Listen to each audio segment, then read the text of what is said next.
Bombay Talkies, Bombay Talkies, Bombay Talkies, Bombay Talkies. Silence, lights, sound, camera, action.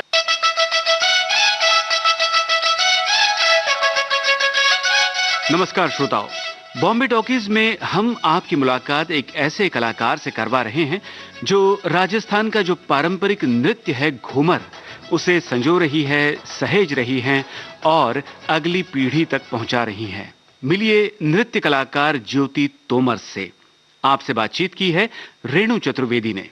आज सुनिए इस बातचीत का दूसरा और अंतिम भाग।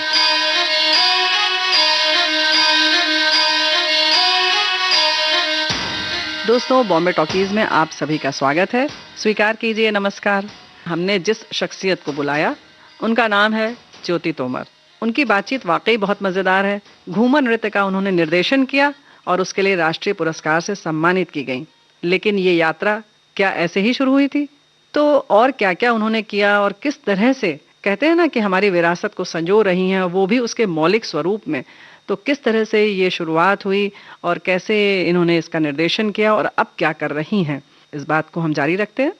जो ऑथेंटिसिटी और जो आप कल्चर की बात कर रही हैं, तो वस्त्रों के ऊपर अब हम आते हैं कि कपड़े की जो बात है, आपने कहा कि घाघरा है, दुपट्टा आपने बताया, ब्लाउज के बारे में बहुत सारे हैं, मिथ भी हैं कह सकते हैं, और बहुत सारी कथाएं हैं उसके पीछे। आपका क्या अध्ययन है और क्या सही क्या है? मेरा अध्ययन तो उतना ही लिमिटेड है जितना मुझे, जिसको कहते हैं ना, फर्स्ट हैंड मुझे जो पता चला है सीधा राजमाता साहब से। बिल्कुल। और राजमाता साहब हम लोग से बहुत स्वच्छंद रूप में इन सारी बारीकियों को समझाते हुए चलती थी। तो वो कहती थी कि भाई, मुगलों के इन्वेशन के बाद जब वो आक्रांता आए और उन्होंने जगह जगह पे आक्रमण करने शुरू किए, तो हमारी एक जो स्वच्छंद हमारा जो समाज था, उसमें बहुत सारे रिस्ट्रिक्शंस आए, बहुत सारे बंधन आए। और अनेक बंधनों के अलावा एक जो बड़ा आया वो है कि जहां हम पहले बैकलेस ब्लाउजेस पहना करते थे। अब आप खुद सोचिए कि राजस्थान में गर्मी कितनी होती है जी, है ना। अब वहां पर अगर आप पूरे बंद बाजू का या बंद गले का ऐसा कुछ पहन के निकल जाएं, और अब तो ये इतना एसी वगैरह हो गया, पहले तो ऐसी कोई परिस्थिति नहीं थी जी। तो कांचली होती थी, कांचली माने उसको बैकलेस ब्लाउज कहते हैं जी। और लहंगा होता था और मलमल का ओढ़ना होता था जी। पारंपरिक रूप में बचपन में ये लोग एक चूड़ीदार और एक छोटा कुर्ता और जैकेट पहना करते थे, राजघराने के। अच्छा। और महिलाएं जो हैं, बचपन से ही जो आम जनता होती थी, वो लोग भी ऐसे ही छोटा छोटा ब्लाउज है और लहंगा पहना करते थे। अब बाद में जब ये आक्रांता आए, सब कुछ हुआ, पर चेंज हुए, तो उसके बाद उस बैकलेस ब्लाउज के ऊपर एक स्लीवलेस कुर्ती पहने जाने लगी। और आज भी अगर आप पारंपरिक, वैसे अब सिले हुए भी पूरे ऐसे स्लीव्स के साथ में ब्लाउज आते हैं, लेकिन अगर आप आज भी मार्केट में जाएंगे और कहेंगे आपको राजस्थानी पोशाक चाहिए, तो ब्लाउज दो हिस्सों में आता है जी। एक होता है बैकलेस ब्लाउज और एक होता है उसके ऊपर पहनने वाला स्लीवलेस कुर्ती। तो ये स्लीवलेस कुर्ती एडिशन है, और इसके लिए आपको मुझ पर विश्वास करने की जरूरत नहीं है। आप कोई भी जना जिनको भी आपत्ति हो, वो जाकर के हिस्ट्री, अगर थोड़ा सा होमवर्क अपने को सबको करना चाहिए, मिनिएचर पेंटिंग्स देख लीजिए। मिनिएचर पेंटिंग्स में कहीं आपको कोई कुर्ती वाली महिला दिखती है? नहीं। और उनकी चुन्नियां हमेशा ट्रांसपेरेंट ही होती है, क्योंकि मलमल इतना महीन कपड़ा। तो ये सारी बातें हमेशा से हुआ करती थी। अब जब हम गाना कर रहे थे तो उस वक्त लोगों को आपत्ति हुई। तो यही बात है ना कि कितनी बार जैसे राजमाता साहब कहते थे कि हम लोगों के बारे में बहुत सारी मिथ्याएं जो हैं वो प्रचलित हैं, लेकिन मुद्दे की बात यह है कि हम लोग कभी बाहर आए नहीं किसी को सच्चा झूठा बोलने की। वो एक राजपूताना आपकी एक वो सोच है ना कि ठीक है, जो बोल रहा है बोलने दो, मुझे पता है मैं क्या कर रहा हूँ, वो सही है ना। तो इसलिए कभी कोई बाहर निकला नहीं बताने के लिए। उस समय जिस तरीके से, जितने अग्रेशन से लोग बाहर आए, दुख हुआ, क्योंकि हमने जो सच जाना था और जो सच है उसमें, और जो सबका अपना अपना एजेंडा होता है, खैर, लेकिन कपड़े जो हैं, ब्लाउज जो हैं, वो शॉर्ट ब्लाउज ही पहना जाता था। आज भी आप अगर आम जनता में देखेंगे तो महिलाएं छोटा ब्लाउज ही पहनती हैं।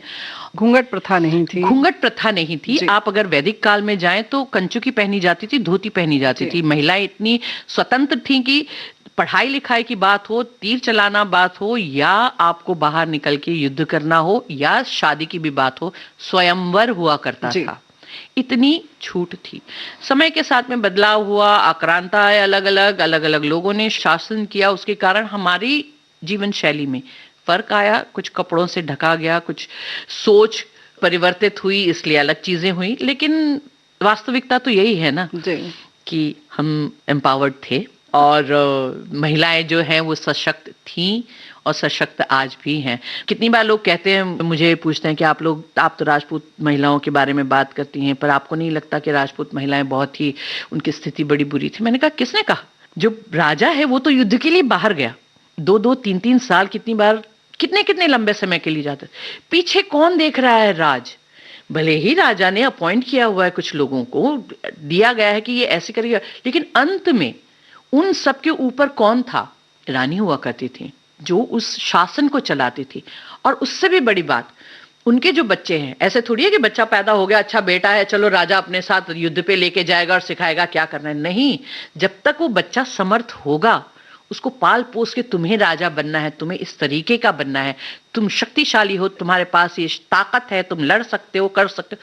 कौन ये सारे पालन पोषण कर रहा है? परवरिश। महिला। परवरिश कौन कर रही है? वही रानी। मैंने कहा उनके मायने, हर राजा, ऐसा कोई भी राजा नहीं है जिसने कभी न कभी अपनी बीवी से, अपनी महारानी से कोई बात न पूछी हो कि भाई मुझे इस तरीके से करना है, क्या करना चाहिए, क्या नहीं करना चाहिए। ये हमेशा से होता रहा है।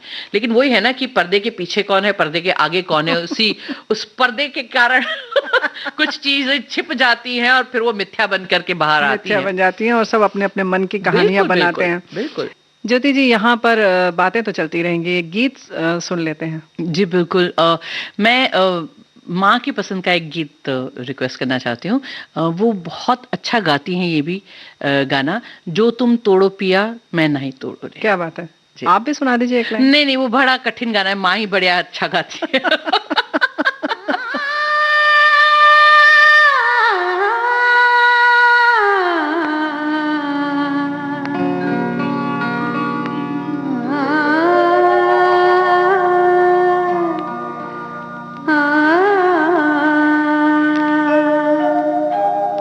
जो तुम तोड़ो पिया मैं नाही तोड़ू रे, जो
चलिए, ज्योति जी के बारे में अब जानना चाहते हैं कि और किन किन फिल्मों में आपने कोरियोग्राफ किया?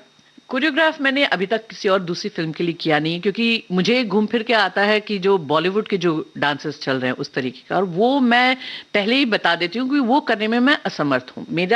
मुझे एक बहुत बड़ी जिम्मेदारी दी गई है इस नृत्य शैली को आगे ले जाने की। तो देखिए, एक आपने नृत्य कहना चाहिए कि कोरियोग्राफ किया और उसी में आपको राष्ट्रीय पुरस्कार मिल गया। तो पहले तो सभी श्रोताओं की ओर से आपको ढेर सारी बधाई फिर से देते हैं। बहुत बहुत धन्यवाद। कैसा लगा आपको? बहुत अच्छा लगा, और इसके लिए मैं सबसे पहले तो जब पता चला कि ये गाना, जब एक के बाद एक सारे अवार्ड मिले उस साल हमको, तो कभी सोचा नहीं था नृत्य लोगों को पसंद आएगा, इसकी मुझे 100% मुझे आशा थी, और मुझे पता था लोगों को वो नृत्य पसंद आएगा ही। जब मैं वो शूट भी होता था तो मेरे लिए मैं बार बार बहुत भावुक हो जाती थी, क्योंकि जो चीजें राजमंद्र साहब ने हमको सुनाई थी कि ऐसे पैलेस में महिलाएं बैठी हुई होती थी और हम नृत्य करते, वो मैं ऐसे देख रही थी अपने सामने जब, तो मैं बहुत बार रो भी जाती थी। मेरी बड़ी हंसी भी बनती थी सेट पे कि हाँ मैम रोए कि नहीं आज, पर उसका क्रेडिट मैं डेफिनेटली मैं संजय को दूंगी कि उन्होंने बहुत खूबसूरती से इस लेकिन राजमाता जी होती तो उन्हें भी बहुत अच्छा लगता। होते तो फिर तो शायद ये डांस उससे भी कहीं और ज्यादा खूबसूरत होता, क्योंकि उनकी सोच, उनकी समझ, ये उनका जिया हुआ सच था। मैं तो दूसरे पायदान पे आती हूँ, वो उन्होंने ये जिया था, तो बात ही अलग होती। तो बहुत अच्छा लगा, और जब राष्ट्रीय पुरस्कार की घोषणा हुई तो और भी ज्यादा अच्छा लगा कि राष्ट्रीय तौर पर इस नृत्य को एक पहचान मिल रही है। तो थोड़ी सी एक तब सांस में सांस आई कि हाँ, एक शिष्या होने के नाते मैंने ठीक किया है, लोगों को पसंद आया और उसको सराहा भी जा रहा है। आप जब मंच पर जा रही थी पुरस्कार लेने के लिए, तब आपने मंच को पहले सर आंखों पर लगाया? जी, हमेशा करती हैं? हमेशा, क्योंकि धरती का वंदन करना जरूरी है, क्योंकि वही है जो हमें एक नृत्य करने की क्षमता देती है। हम एक तरीका शास्त्रीय नृत्य में भी ये है, हम उनसे अनुमति लेते हैं कि मैं नृत्य कर रही हूँ तो आप मुझे, क्योंकि वही मेरा प्लेटफॉर्म है जी, वहीं पर मुझे नृत्य करना है। उनका आशीर्वाद सबसे पहले जरूरी है, उसी रंगमंच ने ये पहचान दी है तो उसका वंदन जरूरी है। ज्योति जी, यहाँ पर ये गीत सुन लेते हैं। बचपन से एक गाना जो हम लोग अधिकतर गाया करते थे, हम सारे भाई बहन मिलके, वो गाना है गुड्डी फिल्म का गाना, हमको मन की शक्ति देना। वो गाना तब तो हम ऐसे ही गा लिया करते थे, लेकिन अब जब उस गाने को समझते हैं तो वो बहुत ही खूबसूरत गाना है, बहुत ही उसका मतलब भी बहुत अच्छा है। तो वो गाना सुनाएंगे।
इसके अलावा और कौन कौन सी नृत्य शैली आपको बहुत प्रभावित करती है?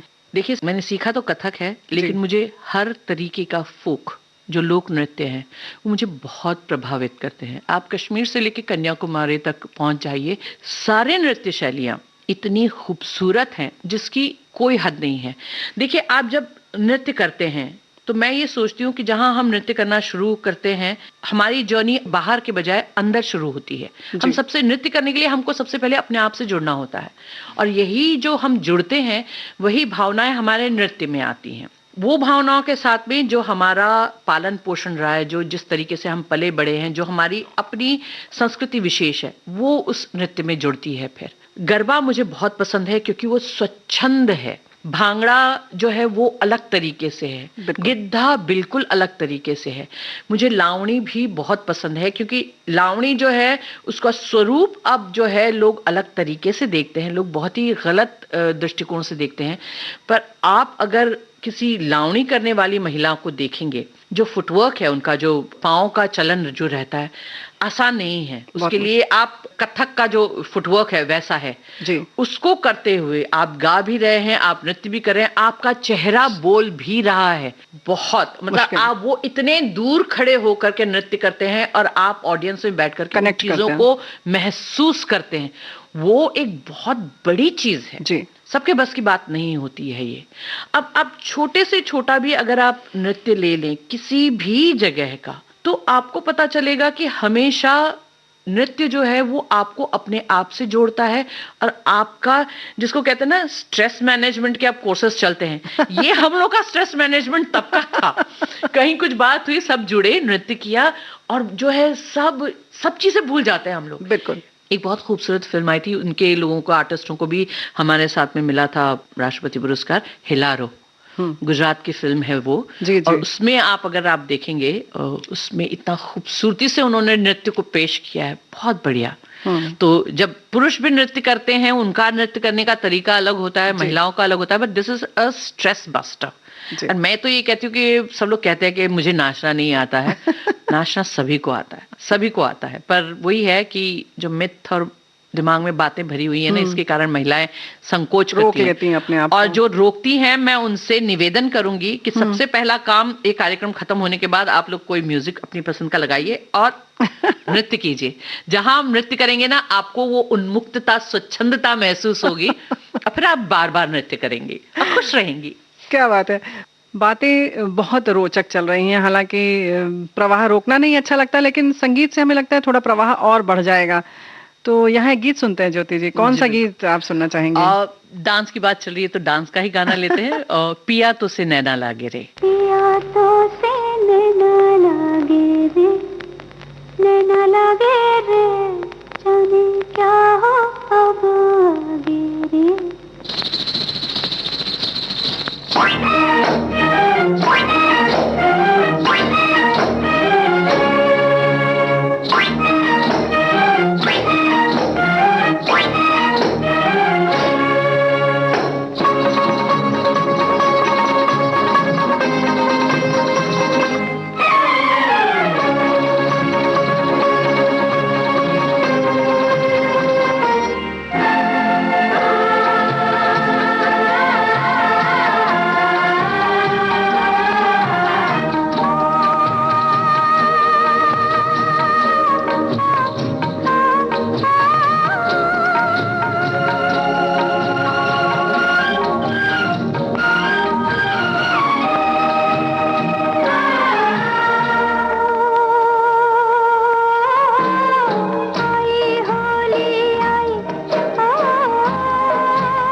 पिया तो से नैना लागे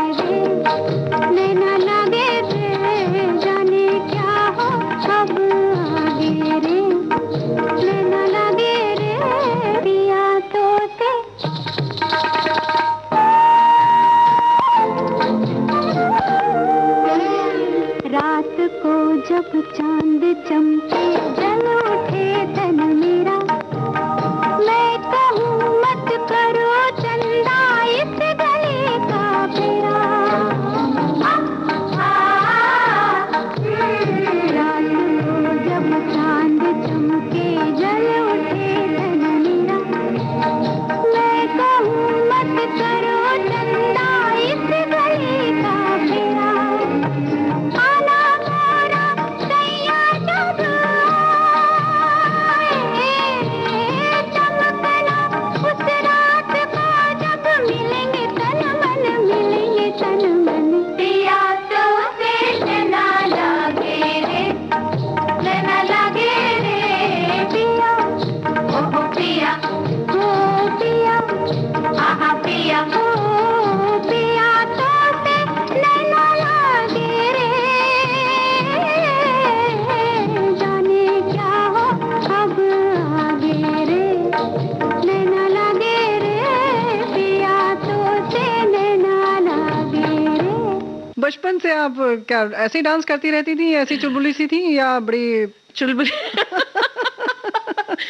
ऐसे ही कथक सीखा था। और जैसे मैंने आपको बताया, माँ पिताजी ने हमेशा स्वतंत्रता दी थी। घर में भी माहौल ऐसा था नृत्य और संगीत का। और फिर नवरात्रे होते थे, उसमें जाके करते, स्कूल कॉलेज में पार्टिसिपेट करते थे। फिर क्या आपको जीवन साथी भी इसी तरीके के मिले या कुछ? मेरे पति जो हैं वो राजपूत फैमिली से हैं। और जब बात चली तो मैंने सबसे पहले उनसे यही कहा कि देखिए, मैं नृत्य जो है, आई ब्रीथ डांस, मैं मेरा ऑक्सीजन है वो। तो अगर शादी करने के बाद आपके घर में ऐसे हो, क्योंकि मैं जानती थी कि आमतौर पे कि घर की बहू बेटियां बाहर नृत्य नहीं करती हैं, तो मैंने कहा अगर ऐसे कोई बंधन है तो फिर मैं आपको हाँ नहीं कह सकती। तो उन्होंने कहा नहीं, पहली बात तो ये है कि तुम जो नृत्य सिखा रही हो और जो कर रही हो वो हम राजपूतों का ही नृत्य है। दूसरी बात, हम डिफेंस वाली जनता हैं, मेरा परिवार और मेरे माँ पिताजी इन सारी चीज़ों को बहुत अच्छे से समझते हैं, तो कोई ऐसा बंधन नहीं है। तो मेरी सास जो है वो बहुत खुश होती थी, बहुत खुश होती थी मुझे नृत्य करके देखते। वो कहते थे तुम तो बड़ा अच्छा कर लेती हो, हमारे पीछे तो हमारे भाई पीछे पड़ जाते, ऐसे कैसे तुम डांस करोगे। तो हमारा डांस जो है घर में ही सीमित रह गया था, लेकिन मेरी बड़ी इच्छा थी, तो कभी मैं करती थी तो मेरे साथ खड़ी होकर के वो भी थोड़ा नृत्य कर लेती थी। और मैंने हमेशा इस चीज का ध्यान रखा कि मतलब अपने ससुर जी के सामने नृत्य करने की कभी हिम्मत नहीं हुई, क्योंकि मैं राजमाता साहब को कहती थी कि मेरी सफल शादीशुदा जीवन के लिए आप जिम्मेदार हैं। तो बड़ा हंसी से वो कहते क्यों? मैंने कहा मैंने आपसे राजपूतों के बारे में, उनके जीवन शैली के बारे में, उनकी सोच के बारे में इतना सीखा समझा था कि जब शादी हुई वहां तो मुझे एडजस्ट करने में ज्यादा समय नहीं लगा। मैंने समझा और मैंने उन चीजों का रिस्पेक्ट भी, आदर भी किया जी। तो जब मुझे सास ने भी कहा कि अपने ससुर जी के सामने, मेरे सामने तो कैसे भी रहते, उनके सामने सर पे पल्लू रखना, तो उनके लिए थोड़ा ये था कि पता नहीं ये बंबई की लड़की है, करेगी कि नहीं करेगी। मैंने कहा नहीं, बिल्कुल मैं करूंगी। मुझे साड़ी पहन के आप दौड़ा लो, वो अलग बात है, घुटनों के कारण दौड़ नहीं पाऊंगी अब, लेकिन दौड़ा लो, उछलवा लो, सब चलता है। साड़ी मुझे बहुत पसंद है।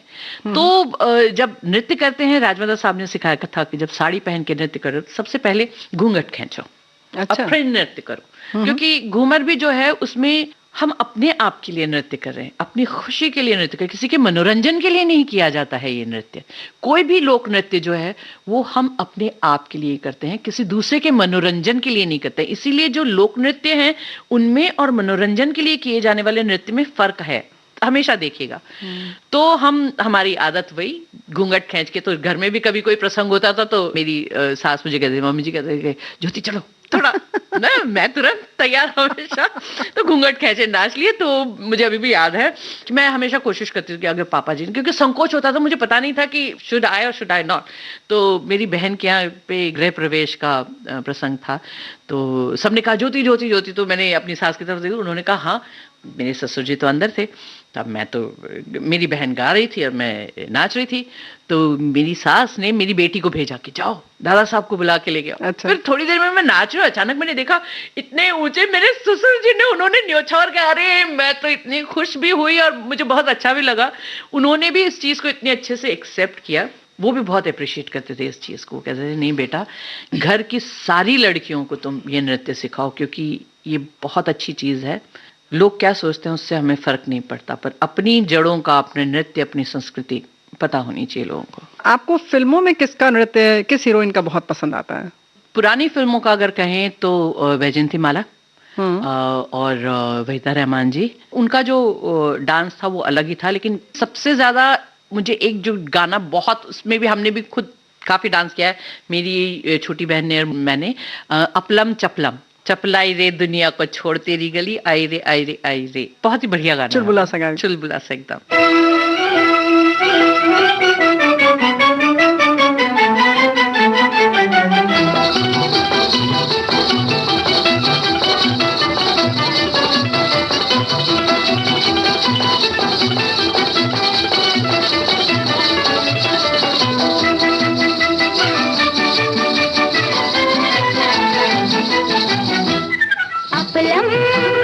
चपलम चपलाई रे दुनिया को छोड़ तेरी गली, आई रे आई रे आई रे।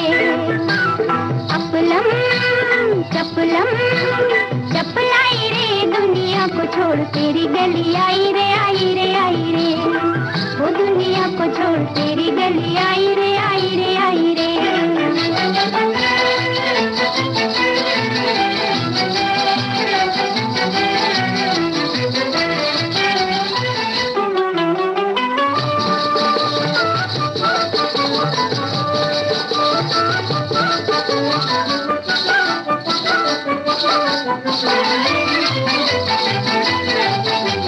बड़ा मजबूर किया हाय तेरे प्यार ने, मार दिया हाय तेरे प्यार ने।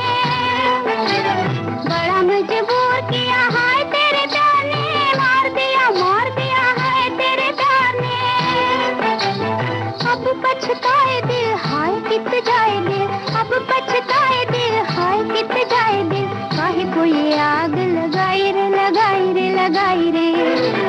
अपलम चपलम चपलाई रे दुनिया को छोड़ तेरी गली, आई रे आई रे आई रे।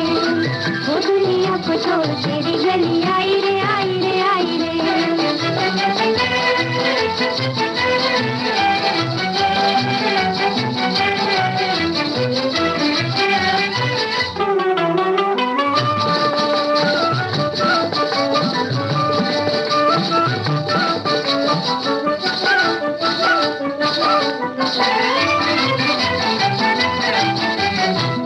मेरा खेल है ये प्यार जो मैं जानती, भूल के भी बात कभी दिल की न मानती।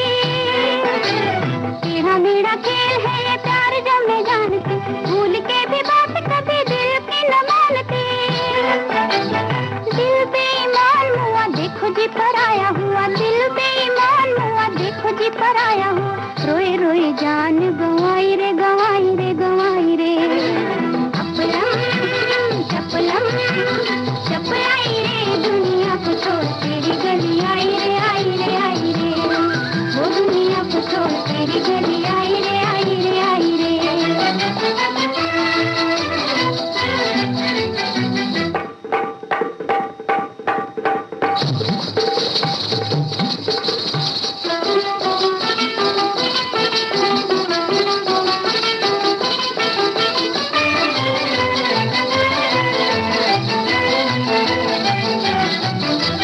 दगा देने वाला देखो कैसा दगा दे गया, छोड़ गया याद और दिल मेरा ले गया।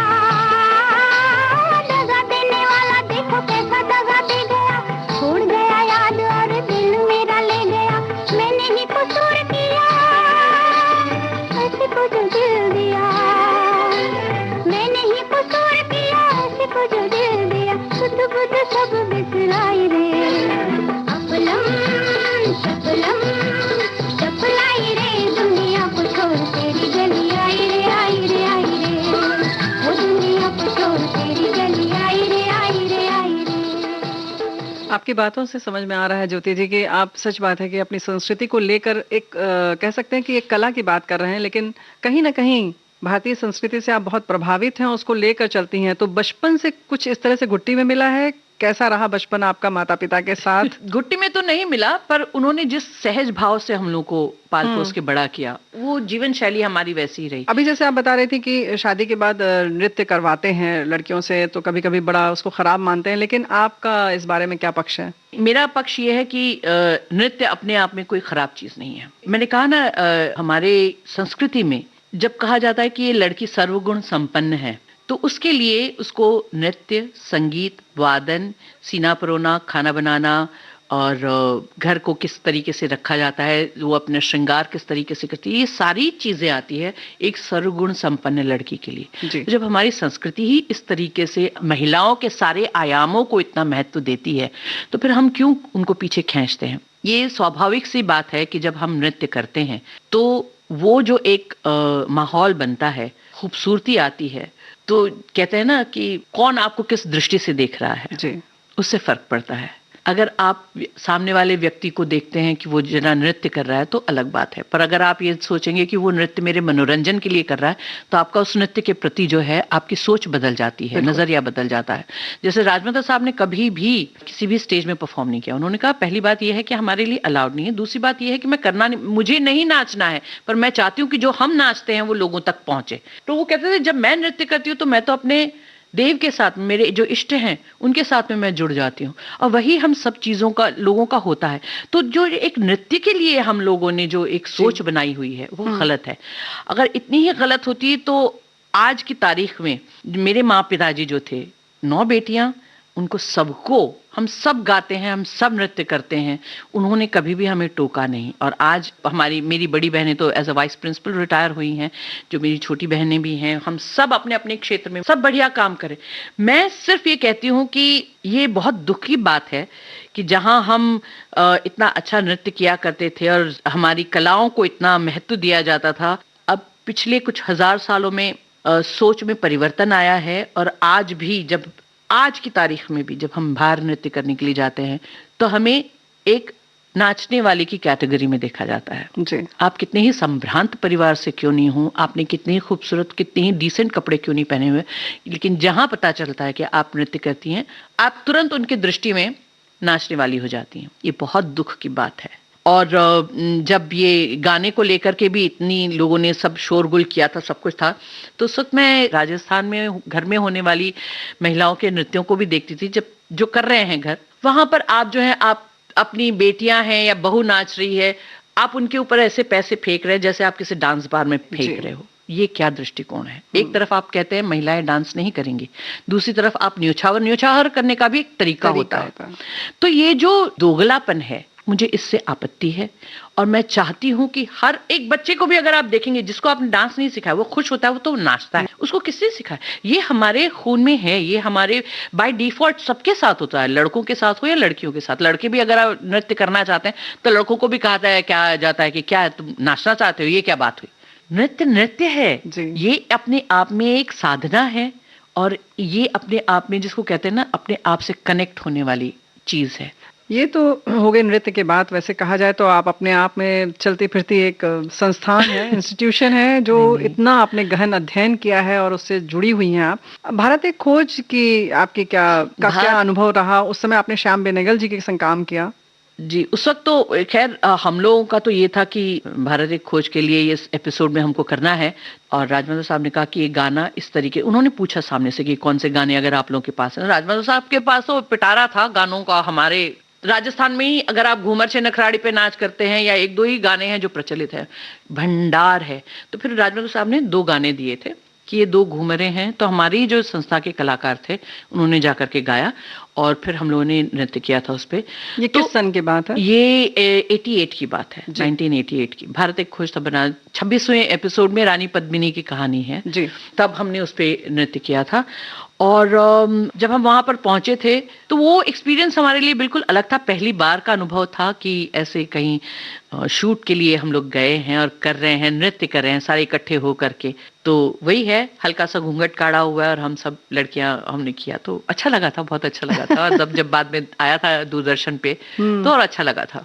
फिर आपने दूरदर्शन पर एंकरिंग भी की? हाँ, वो तो कॉलेज में थी तो डिबेट कंपटीशन में कल्पना वोरा जी मेरी जो प्रोड्यूसर थी वो आई हुई थी। मेरी बहनें भी किया करती थी, पर जब उन्होंने मुझे वहां पर देखा तो उन्होंने कहा तुम भी अपनी बड़ी बहनों के जैसे बड़ा अच्छा बोल लेती हो। मैंने कहा कि आओ। तो फिर उस वक्त एक डिस्कशन के लिए संयुक्त परिवार होना चाहिए या एकल परिवार होना चाहिए, इस पे डिस्कशन के लिए हम लोग को बुलाया था। तो मैं उस वक्त पैनल में थी, लेकिन फिर उन्होंने देखा कि मैं बड़े अच्छे से बोल रही थी, फिर उन्होंने कहा अब तुम मेरा कार्यक्रम जो है तुम उसको एंकर करने के लिए आया करो। मैंने कहा हाँ बिल्कुल आएंगे। तो मैं जाती थी और करती फिर थी। सुना कि अभी आप कुछ डॉक्यूमेंट्री बना रही हैं। जी, मैंने राजमाता साहब की, मेरी गुरु जो हैं उनकी जीवनी को लेकर के एक किताब लिखी है और वो भी पब्लिश होनी बाकी है, लेकिन उसी किताब के बेस पे मैं डॉक्यूमेंट्री भी बना रही हूँ और जिसमें मैं उनके बारे में बात करूंगी, उनकी जीवन यात्रा जो थी। क्योंकि अगर वो ये साहस नहीं करती, साहस से ज्यादा सही शब्द है दुस्साहस नहीं करती कि बाहर निकलूं और लोगों को बताऊं, क्योंकि जब उन्होंने काम शुरू किया तो लोगों ने बड़ा कहा कि अच्छा रानी महारानियां जो हैं वो संगतकारों के साथ बैठ करके नाचने गाने का काम करेंगे या सार्वजनिक स्थल पर जाएंगे। बिल्कुल, और उनका जो है हमारे घरों का डांस जो है वो अब मंच पे होगा। पर उन्होंने किसी की नहीं सुनी। तो अगर वो ऐसा दुस्साहस नहीं करती, वो भी बाकी लोगों के जैसे कि ठीक है कर रहे हैं, करने दो, हमको क्या फर्क पड़ता है, ऐसे ही सोच रखती, तो हमको ये खूबसूरत शैली कभी पता ही नहीं चलती। तो वही चीज मैं उस डॉक्यूमेंट्री में ला रही हूँ। साथ में हम लोग घूमर और नाच जो दो शैलियां होती हैं वो भी प्रस्तुत करेंगे। फिर जिन लोगों ने उनके साथ में काम किया है उनका भी इंटरव्यू लेकर के मैं रिकॉर्ड कर रही हूँ उसमें। आपकी बातें बहुत रोचक हैं और बातें हम करेंगे, लेकिन उससे पहले सुनते हैं एक गीत। ज्योति जी बताइए इस समय कौन सा गीत सुना जाए? बचपन में जब हम ब्लैक एंड व्हाइट फिल्म्स वगैरह देखते थे तो वो काबुली वाला फिल्म एक बड़ी पसंद थी। उसका एक गाना था ना, ए मेरे प्यारे वतन ए मेरे भी। तब तो ऐसे वो फिल्म में भावुक होकर के देख लेते थे, समझ लेते थे, लेकिन अब समझ में आता है कि जब आप दूर हैं, एक वतन की जो भावना है वो दिन प्रतिदिन और ज्यादा स्ट्रांग होती चली जा रही है। तो गाना बड़ा पसंद है। मेरे प्यारे वतन है मेरे बिछड़े चमन, तुझ पे दिल कुर्बान, तू ही मेरी आरज़ू, तू ही मेरी आबरू, तू ही मेरी जान है मेरे प्यारे वतन है मेरे बिछड़े चमन, तुझ पे दिल कुर्बान।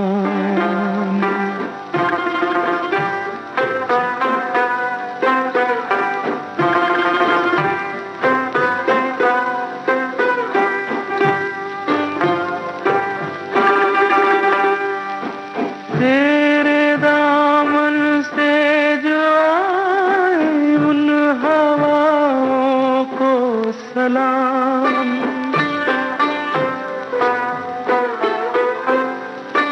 तेरे दामन से जो आए उन हवाओं को सलाम, चूम लूं मैं उस जुबां को जिस पे आए तेरा नाम, सबसे प्यारी सुबह तेरी, सबसे रंगी तेरी शाम, तुझ पे दिल कुर्बान, तू ही मेरी आरज़ू, तू ही मेरी आबरू, तू ही मेरी जान।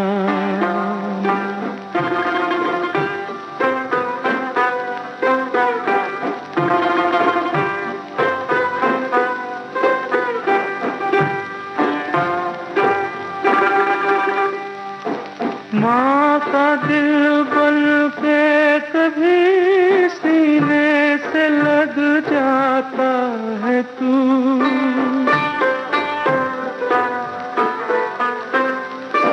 माँ का दिल बन के कभी सीने से लग जाता है तू, और कभी नन्ही सी बेटी बन के याद आता है तू।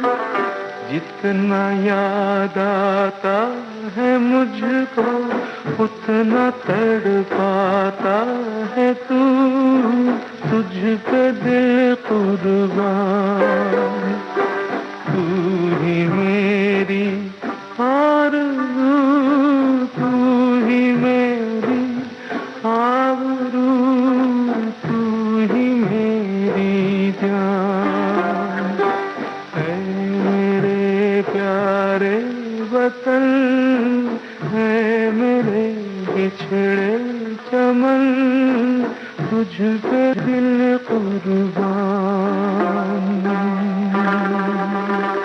घूमर की बात आपने कहा कि खजाना है, कितने प्रकार हैं थोड़ा बताएं। घूमर के तो बहुत प्रकार हैं। अच्छा। और सबसे बेसिक दो चीजें डिफरेंस कर सकते हैं। एक तो होता है घूमर। घूमर जो है, घूमर के नाम पे लोग अकेले भी नाच लेते हैं, लेकिन वो गलत है। अच्छा। घूमर जैसे गरबा, कोई भी आज किसी औरत को आपने सुना है कि वो कहती है मैं गरबा कर रही हूँ और अकेले नाचे? नहीं जी। तो ये समूह में किया जाने वाला, गोलाकार में होने वाला नृत्य है जी। और बिल्कुल गरबे के स्टाइल का ही होता है कि मतलब एक जना सब नाच रहे हैं और एक ने स्टेप चेंज किया तो फिर सारे उसको चेंज करें। ये लोक नृत्य का ये ही शैली है और उसका फुटवर्क अलग होता है। नाच जो है वो आप अकेले कर सकते हैं, दो लोगों के साथ कर सकते हैं या ग्रुप में कर सकते हैं। अब गड़बड़ ये बात होगी, जैसे मैंने आपको कहा ना कि लोगों ने देखा लेकिन साथ में किया नहीं, तो जब देख करके हमने जो समझा, सीखा, अपनी समझ से किया, तो नाच का जो फुटवर्क है लोग आमतौर पर घूमर में भी करते हैं, लेकिन फुटवर्क घूमर का अलग होता है। मारवाड़ में होने वाली घूमर अलग होती है। अच्छा। तो मेवाड़ में होने वाली घूमर अलग होती है। मेवाड़ की जो बजावट होती है वो जो है गुजरात और राजस्थान का मिक्स ताल बजता है उसमें। अच्छा। कहरवा बजता है और खेमटा बजता है अलग। तो ये अलग अलग रिदम बजते हैं। फिर उसमें अलग अलग नृत्य करने की शैली भी है। एक रुमाल की घूमर होती है, एक पंखी की घूमर होती है, मतलब पंखे वो जो हाथ में लेकर के पंख, तो उसके साथ में की जाती थी घूमर। अच्छा। एक घूमर होती है जिसमें हाथ में रंग बिरंगे रुमाल लेकर के घूमर किया जाता है। एक घूमर होती है, ताली की घूमर होती है, वो एक दूसरे को नृत्य करते हुए एक दूसरे के हाथों में ताली दी जाती है। अच्छा। तो ये घूमर की बहुत सारी शैलियां हैं और गाने तो बहुत ढेर सारे हैं। आप एक जलाला बिलाला बता रही थी। जलाला बिलाला जो है वो जिसको कहते हैं ना कि घूमर में के गानों में सिर्फ आपको खुशियां ही नहीं मिलेंगी, उसमें आपको दुख भी मिलेगा, अलग अलग तरीके की चीजें, वीर रस भी मिलेगा, श्रृंगार भी मिलेगा। तो एक जो घूमर राजमाता साहब ने जो आज भी प्रचलित है, कहीं कहीं गाई जाती है, एक बार हो पिया मारवाड़ जाओ जो, तो वो सबसे पुरानी घूमर उन्होंने हमको सुनाई। अच्छा। तो उसमें जो है वो उस जगह का नाम और उस जगह की खासियत, तो जैसे मारवाड़ गए तो मारवाड़ से मेहंदी, कोटा गए तो कोटा से गोटा, बूंदी से फूंदी, तो ऐसे करके तो जैसे गाने होते हैं वो उस समय की खूबसूरत चीजों को, उस समय में प्रचलित चीजों को बताते हैं। जलाला बिलाला जो था ये सबसे पुरानी घूमरों में से एक है। ये राजमाता साहब बताते थे कि ये जलालुद्दीन अकबर के समय की घूमर है। उस समय जब जलालुद्दीन अकबर बहुत फेमस हो गए थे तो अधिकतर लोगों का ये रहता था कि उसी तरीके का सशक्त और प्रभावशाली मेरा पति भी राजा बने या नौ। तो इसलिए एक नया, जैसे ढोला, मारू, प्रियतम, प्यारा, प्राणलाल, ये शब्द इस्तेमाल होते थे, वैसे ही जलाला उस वक्त घूमरों में जुड़ गया। अच्छा। पर ये है गाना विरह का। तो आप इस गाने की खूबसूरती देखिएगा कि पति जो है वो दूसरी स्त्री के साथ में है, लेकिन जो गायकी में है वो सौतन, बैरन, तू ऐसी तू वैसी नहीं, इस तरीके से नहीं है। वो कहती है मारा जलाला बिलाला ने मेल दीजो रे बैरण सा। वो उस दूसरी स्त्री को भी पूरे आदर के साथ में संबोधन करती है। क्यों? क्योंकि उस स्त्री को उनका पति प्रेम करता है। कल्चर में है कि आप बदतमीजी नहीं करेंगे, आप रिस्पेक्टफुली बात करेंगे, तो उस गाने में वो सब कुछ झलकता है। तो वो कहती है कि मेरे जलाला बिलाला को आप मेरे पास भेज दीजिए, ओ बैरन सा। और क्यों? कि अगर जब वो आएंगे तो मैं उनके लिए अपनी बाजू की लूम से रास्ता जो है वो मैं बुहारूंगी, मैं इतनी उनकी प्रतीक्षा कर रही हूँ, आप उनको भेजिए तो सही। और मैं उनके लिए पेड़ में, मैं अपने बगीचे में कोयल तक बनने के लिए तैयार हूँ। मैं उनके राह में, मैं ऊपर चढ़ के राह देख रही हूँ कि वो लौटें और आए, और जब वो आएंगे तो मैं उनके समक्ष दासी स्वरूप में जाकर के उनका जो है अपने घर में अपने पास उनके स्वागत करूंगी। तो ये जो चीजें हैं ना, ये जो गाने हैं, आप रजवाड़ों के गाने जब सुनेंगे तो अगेन वही बात है, उनकी संस्कृति पूरी उन गानों में झलकती है। तो घर में भी ऐसा माहौल रहा कि हिंदी में 10वीं तक पढ़ाई की, पिताजी ने कहा बचपन खोना नहीं चाहिए, और अगर वो समय तुमने अंग्रेजी मायने और स्पेलिंग्स रटने में बिता दिए तो क्या बचपन लौट के नहीं आता। तो ऐसा माहौल रहा। उसके बाद ऐसा सानिध्य राजमंद्र साहब का मिला तो संस्कृति जो है वो ऐसे भर भर के चारों तरफ से उसने खुद ही अपने लपेटे में भर लिया। बिल्कुल बिल्कुल। तो मुझे एक आप घूमर सुनाएंगी या कोई भी राजस्थानी गीत तो आप सुनाएं फिर। एक गाना है सेणारा बायरिया। अब वो उसमें गाना वही है, अगेन विरह का गाना है वो। तो उस वक्त मोबाइल फोन थे नहीं, मोबाइल भी नहीं थे, चिट्ठी वगैरह भेजना तो अगर वो बाहर गए हैं तो कैसे भेजेंगे। तो इसमें जो नायिका है वो जो बायरिया है, हवा जो है वो उसको वो कहती है कि तुम मेरे पति तो युद्ध के लिए गए हैं, तुमको मेरा मैसेज उन तक पहुंचाना है। हमको राजमंद्र साहब बिठा के हर घूमर का मतलब समझाते थे, क्योंकि वो कहते थे जब तक तुम इन गानों को समझोगे नहीं तुम ये इस नृत्य में वो भाव नहीं ला सकते, क्योंकि चेहरे का एक्सप्रेशन तो इसमें होता है नहीं, कोई ऐसी मुद्राएं भी नहीं है। आप गोलाकार में नृत्य कर रही हैं, अपने आप के लिए नृत्य कर रही हैं। तो वैसे मांड है लेकिन इस पर घूमर भी होती है। अब तो आई डोंट थिंक हम लोग की अकादमी के अलावा कोई और इस पर घूमर करता भी है। राजमाता साहब कहते थे मुझसे 15 साल छोटे तक उम्र वाले महिलाओं ने भी देखा, क्योंकि जब स्वतंत्रता मिली उसके बाद तो राज परिवार ही वो भी तो समाप्त हो गए। उनका जो इतना बड़े रूप में सारे त्योहार मनते थे वो भी कम हो गए, सीमित हो गए, सब कुछ सीमित। तो handing over of the culture जो एक जनरेशन से दूसरी जनरेशन में जा रहा है वो उनका भी खत्म होने लग गया है। ये जो अंतरा मैं गाऊंगी उस अंतरे का मतलब यही है कि तुम जाकर के उनसे, मेरे प्रियतम से कहना कि मैं उस तरफ मुंह खड़ी करके राह देख रही हूं जिस तरफ मेरा प्रियतम गया है, सो आप जितनी जल्दी हो सके लौट आइए। तो मारा सेणारा बायरिया धीमो मंदिरो बाज हो जी, धीमो मंदिरो बाज रे बायरिया धीमो मंदिरो बाज रे बायरिया सेणारा बायरिया धीमो मंदिरो बाज। जिण देसड़ी में मारो हंजलो बसे ढोला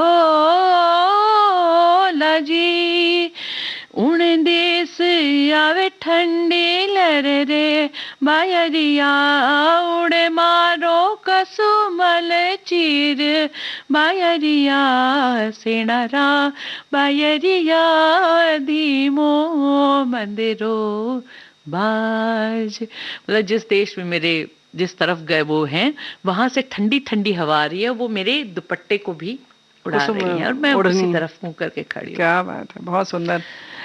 इसका जो नृत्य भी है वो बहुत सीमा हमारा पल्लू यूं खोल करके और उस पल्लू से करते हुए नृत्य होता है धीरे धीरे। बिल्कुल बहुत सुंदर। तो कोई और मान वगैरह सुना दीजिए ना फिर। मान तो बहुत सारी हैं। मैं एक गाना सुनाती हूँ जो रस्टिक उसमें आता है, जिस पर हम लोग ढोल का नाच करते हैं। क्या बात है। तो वो और ज्यादा स्वच्छंद है जब हम इसकी प्रस्तुति भी करते हैं। राजमंद्र साहब ने तो हमको सिखाया था कि आपको बिना पेन और से बिना हेयर पिन के, तो हम सबको घूंघट खींच के नृत्य करने की आदत है।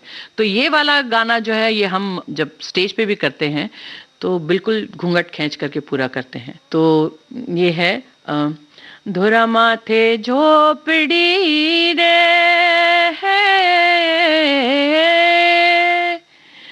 मर्द जीवड़ो ढोला खाए बलम जी अपने बिना मैं तो मर जाऊं इतरी रे बलम जी थारे बिना। तो ये एक गाना है। तो एक दूसरा गाना है जिसपे हम नाच करते हैं, वो है सागर पानी रे न जौसा। वो राजस्थान में भी बहुत फेमस है। पर वही वाली बात है कि राजमंद्र साहब कहते थे कि कोई महारानी तो पानी भरने जाएगी नहीं, लेकिन शौक ये है, परिकल्पना है हम लोग की कि अगर हम जाएंगे पानी भरने तो बहाने तो करने ही हैं कि पानी भरने मैं क्यों नहीं जाऊंगी। तो इसलिए मतलब कैसे कैसे बहाने कि अगर मैं पानी भरने गई तो उसमें से जो बूंदे गिरेंगी तो मेरी जो कसुमल की मैंने बिंदी लगाई है वो ढुल जाएगी, वो घुल मिल जाएगी, तो इसलिए मैं पानी भरने नहीं जाऊंगी। अच्छा। मैं पानी भरने जाऊंगी तो मेरे राखड़ी के मोती जो है वो टूट के बिखर सकते हैं, इसलिए मैं पानी भरने नहीं जाऊंगी। तो मेरी बाजू की लूमें खुल जाएंगी, इसलिए मैं तो वो पूरा गाना बहानों से भरा हुआ है। अच्छा। बहुत हंसती थी कि रानी है तो क्या हुआ, डिमांड्स तो उसकी भी है। तो हम कहते थे जब आप जा रहे हैं बाहर तो हमारे लिए कंगन लेकर के आइए, कोटा गए हैं तो वहां से हमारे लिए गोटा लेकर के आइए। तो वो बड़े ही नेचुरल तरीके से हम लोगों को सिखाते थे। तो सागर पानी के लिए कहती थी, ये हमको सबको पता है कि कोई जाएगा नहीं, पर ये हमारी परिकल्पना है और इस पर हम लोग खूब नाच किया करते थे। तो वो गाना है, सागर पानी डे न जौसा नजर लग जाए, मतलब सबसे बड़ा बहाना कि पानी भरने जाऊंगी तो नजर लग जाएगी। मारा केसरिया दुपटारो मारे कसुमल दुपटारो डोला रंग उड़ जाए, सागर पानी डे न जौसा नजर लग जाए, मतलब अगर पानी भरने गई तो मेरे तो कसुमल दुपटारे केसरिया दुपटारे का रंग निकल जाएगा। तो ऐसे बहुत ही अच्छे, जिसको कहते हैं ना उस समय की कला के, उस समय के परिवेश से जुड़े हुए बहुत ढेर सारे रंगीन गाने हैं। कसुमल दुपट्टे का क्या मतलब है? ये बहुत सुना है पहले भी, बहुत सारे लोक गानों में, इसको लोक गीतों में। जी देखिए, मलमल के कपड़े पे जो रंग, पहले तो जो है दूसरे पक्के रंग आते नहीं थे, जो फूलों के रंग से जो बनता था, नाम बना। हाँ, तो केसर और कसुमल ये दो रंगों को मिला करके जो किया जाता है, तो कसुमल दुपटारा मतलब वो इतना डेलिकेट, सुंदर, मुलायम, खूबसूरत दुपटारा है, तो वो उसका रंग उड़ जाएगा। क्या बात है, बहुत सुंदर। चलते चलते ये आपसे जानना चाहते हैं कि आपके अभी सपना क्या है? सपना तो सबसे पहला सपना तो ये है कि जो मेरी गुरु ने मुझे दिया है कि मेरे बाद ये चलाना है तुम्हें, तो वो उनका जो सपना है वो आगे लेके बढ़ना है कि लोगों को सच जो है वो पता चले नृत्य शैली के बारे में। दूसरा, जहाँ तक फिल्मों में नृत्य करवाने का, मुझे कोई परहेज नहीं है, लेकिन मैंने अपने दायरे को सीमित करके रखा है। मुझे कहीं कंपटीशन में उतर के, जिसको कहता है ना jack of all master of none वाली बात नहीं करनी है। मुझे जो मेरा फोटे है, जो मेरी जिम्मेदारी है, मुझे उसी को आगे लेकर के बढ़ना है। तो ऐसी कोई चीज आती है तो मैं बिल्कुल उसको करूंगी। और एक बड़ा, जिसको कहते हैं ना, फ्रेम मेरा ये है कि हमारी जो सांस्कृतिक धरोहर है, हमारी जो जड़ें हैं, मैं चाहती हूँ कि उसका थोड़ा थोड़ा हिस्सा मैं लोगों के सामने पेश करती रहूं और लोगों को याद आए कि अरे हाँ भाई, हम तो ऐसे हैं। अपनी एक परिभाषा, हमारे संस्कृति की पहचान और हमारे जड़ों से जुड़ना, मैं लोगों की उसमें मदद करना चाहती हूँ। और उसके लिए तब चाहे वो नृत्य हो या बातचीत करके हो या कहीं जाकर के किसी और तरीके से उनका सामना करना हो या बताना हो, यही करना है मुझे बस। क्या बात है, बहुत ही उम्दा विचार आपके। विविध भारती से कितना जुड़ाव है आपका? विविध भारती तो बड़े होने का वो सबसे बड़ा हिस्सा रहा है हमारा। मतलब बचपन से गाने सुन रहे हैं, स्कूल जाते वक्त भी पूरा रेडियो सुबह से शुरू हो जाता था, वो म्यूजिक भी याद है जैसे शुरू होता था। और फिर रात को सोते वक्त भी वो बेला के फूल सुनते सुनते हम लोग सोते थे। तो ये गाने जो हैं और जिस प्रस्तुतिकरण इन गानों का जो रहता था और सारे कार्यक्रमों का रहता था, वो रचा बसा है। अभी भी जब गाड़ी चलाती रहती हूँ तो मेरा अपना पेन ड्राइव में अलग गाने रहते हैं, पर जब ऐसे माहौल रहता है कि सामने वाला कोई बातचीत कर रहा है, बिल्कुल जिसको मैं अपने साथ जुड़ा हुआ महसूस कर सकती हूँ, जहाँ विज्ञापन कमा रहे हूँ जी। तो मैं आकाशवाणी ही चलाती हूँ और उसी में सुनती हूँ मैं गाने। तो विविध भारती से तो बहुत जुड़ाव है। जयमाला, हवा महल, और ये मतलब वो जो चीज है ना, वो कहानियां भी जो पढ़ी जाती थी हम लोगों के लिए, वो पूरी एक फिल्म बन जाती थी जी। मतलब अगला जना तो सिर्फ बोल रहा है, पर उनके बोलने में इतना, और जो जिस तरीके से वो उसको पूरा समझाते थे, और थोड़ा सा जो म्यूजिक पीछे से बजता था, बड़ा कभी कभी डरावना भी लगता था, पर सुनना तो है ही। तो वो मैंने जैसे कहा ना, बचपन से हमारे बड़े होने का हिस्सा रहा है विविध भारती। तो आई एम लाइक बहुत सम्मानित महसूस कर रही हूँ कि मैं आज यहाँ पर आके आपसे बात कर पा रही हूँ, और आई एम ऑन विविध भारती ऑल इंडिया रेडियो।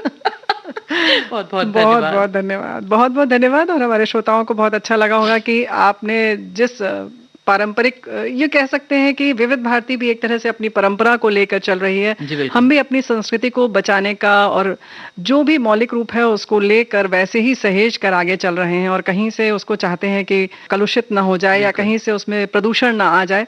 कुछ वैसा ही आप भी कर रही हैं, तो इसके लिए आपका भी उतना ही सम्मान है।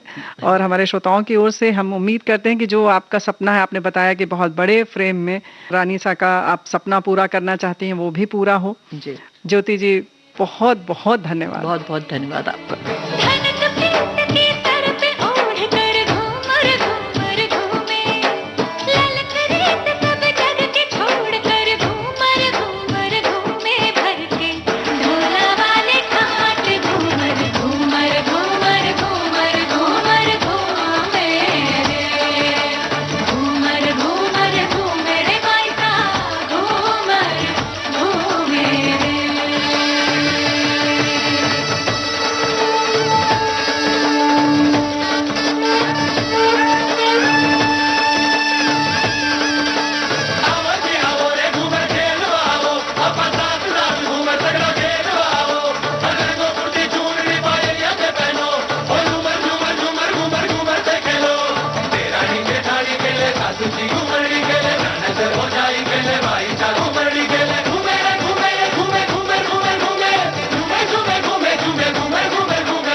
ये था नृत्य कलाकार ज्योति तोमर से रेणु चतुर्वेदी की बातचीत का दूसरा और अंतिम भाग। तकनीकी सहायक विनायक तड़वलकर, प्रस्तुति सहयोग आकांक्षा सिंह का, प्रस्तुतकर्ता जुबैर खान। डिजिटल अपना